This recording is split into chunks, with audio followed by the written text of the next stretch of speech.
নদীৰ বাঢ়নী পানীয়ে এতিয়া প্লাবিত কৰিছে অধিকাংশ গাঁও। ইতিমধ্যে গোলাঘাট জিলাৰ খুমটাই বিধানসভা সমষ্টিৰ অন্তৰ্গত মৰঙী মৌজাৰ অধিকাংশ গাঁৱে কিন্তু এতিয়া বানৰ কবলত। আৰু বানপীড়িত যিসকল লোক তেওঁলোকৰ যি মৰ্মবেদনা আমি দেখুৱাবলৈ খুমটাই সমষ্টিত উপস্থিত হৈছোঁ। কেমেৰাপাৰ্চন জয়ন্ত ফুকনে দেখুৱাব।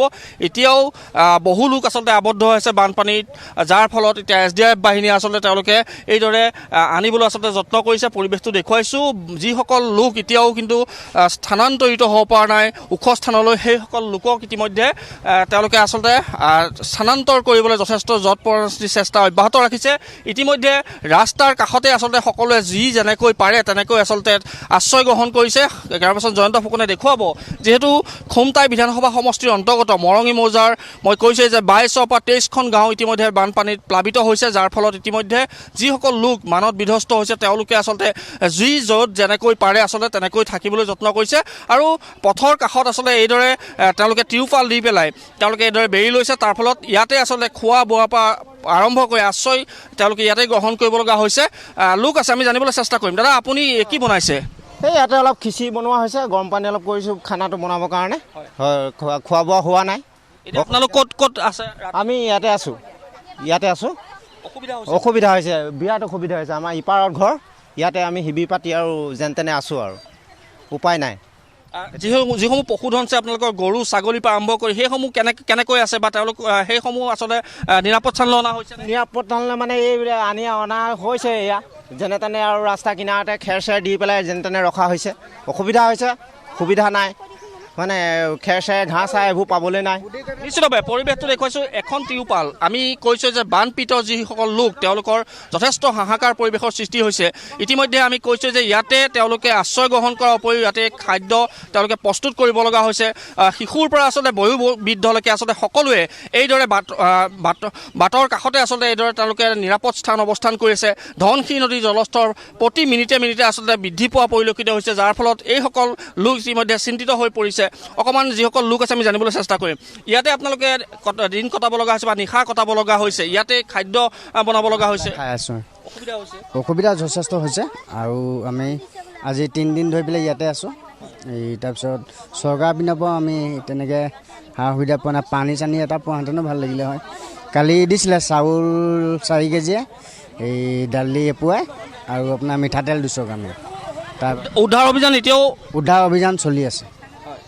এইসকল মহিলা আছে, শিশু আছে, আমি কৈছোঁ এইসকল যথেষ্ট খাদ্যৰ বাবে যথেষ্ট অসুবিধাৰ সন্মুখীন হৈছে। বাইদেউ অকণমান আপুনি আগবাঢ়ি আহিব, সুবিধা হ'ব, যিহেতু আপোনালোকে ইয়াতে থাকিব লগা হৈছে বানপানীৰ বাবে।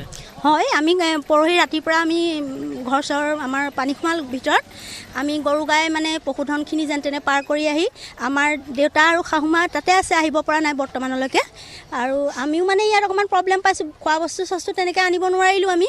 প্ৰশাসনৰ ফালৰ পৰা কিবা যোগান ধৰিছে নাই? কালি আমাক আৰু পানী দিলে আৰু চাউল কেইটামান দিছে, দালি কেইটামান দিছে। বাকী আমি একো সা সুবিধা পোৱা নাই। আমি এতিয়া 10 ঘৰ 12 ঘৰ মানুহ এনেকৈয়ে মানে ইয়াতে বাহৰ পাতি থাকিবলগীয়া হৈছে। শিশুসমূহে যিসমূহ খাদ্য তেওঁলোকৰ শিশুৰ খাদ্যসমূহ পাইছে? নাই, কোনো আমাক সুবিধা দিয়া নাই। আমি এনেকৈ মানে ইয়াত থাকিবলগীয়া হৈছে। কোনো খাদ্য পাতি পশুধনৰ বাবেও দিয়া নাই। আৰু বাকী মানুহখিনি পৰহিৰ পৰা দেউতা মা তাতে আছে, কোনো উদ্ধাৰ অভিযানৰ কাৰণে আমাক দিয়া নাই। আমি ফোন কৰি হাৰি গৈছোঁ মানে। নিশ্চিতভাৱে এয়াই পৰিৱেশ। বানাক্ৰান্তৰ চকুলো আমি ক'ব লাগিব। এইসমূহ বানাক্ৰান্ত ইতিমধ্যে কৈছোঁৱেই যে এনেদৰে বাটৰ কাষতে আচলতে পথৰ কাষতে এইদৰে তেওঁলোকে টিউপাল দি পেলাই সাধাৰণভাৱে বেৰি পেলাই ইয়াতে আচলতে দিন আৰু নিশা তেওঁলোকে কটাব লগা হৈছে। তাৰ কাষতে তেওঁলোকৰ যিসমূহ খাদ্য প্ৰস্তুত কৰা হৈছে, যথেষ্ট অসুবিধাৰ সন্মুখীন হৈছে। শিশুসকল আছে, যিসকল লোক আমি কৈছোঁ যে বহু লোক কিন্তু এতিয়াও স্থানান্তৰিত হ'ব পৰা নাই ওখ স্থানলৈ, যাৰ বাবে জিলা প্ৰশাসন বা NDRF বাহিনীয়ে যথেষ্ট তেওঁলোকে উদ্ধাৰ অভিযান অব্যাহত ৰাখিছে। পৰিৱেশটো দেখুৱাইছোঁ। এখন আমি যদি দেখুৱাব পাৰোঁ, এখন বোট আমি দেখুৱাম, যিহেতু তাত লোক আবদ্ধ হৈ আছে বুলি আমি খবৰ পাইছোঁ, যাৰ ফলত তেওঁলোকে তাত উদ্ধাৰ অভিযান অব্যাহত ৰাখিছে। খুমটাই বিধানসভা সমষ্টিৰ অন্তৰ্গত মৰঙী মৌজা আমি কৈছোঁ যে 22ৰ পৰা 23খন গাঁও ইতিমধ্যে বানত বুৰ গৈছে, যাৰ ফলত যিসকল লোক তেওঁলোকৰ যথেষ্ট অসুবিধাৰ সন্মুখীন হ'ব লগা হৈছে। তেওঁলোকৰ যিসমূহ কৃষিভূমি আছিল, সেই কৃষিভূমিসমূহ সম্পূৰ্ণৰূপে বানৰ কবলত পৰিছে।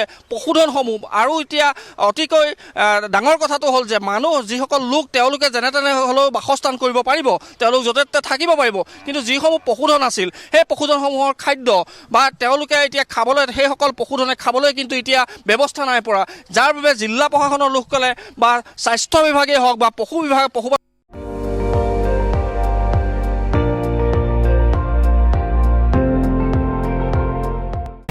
আপুনি চাই আছে ND24 সৰ্বশ্ৰেষ্ঠ নহয় সৰ্বোত্তমৰ দৌৰ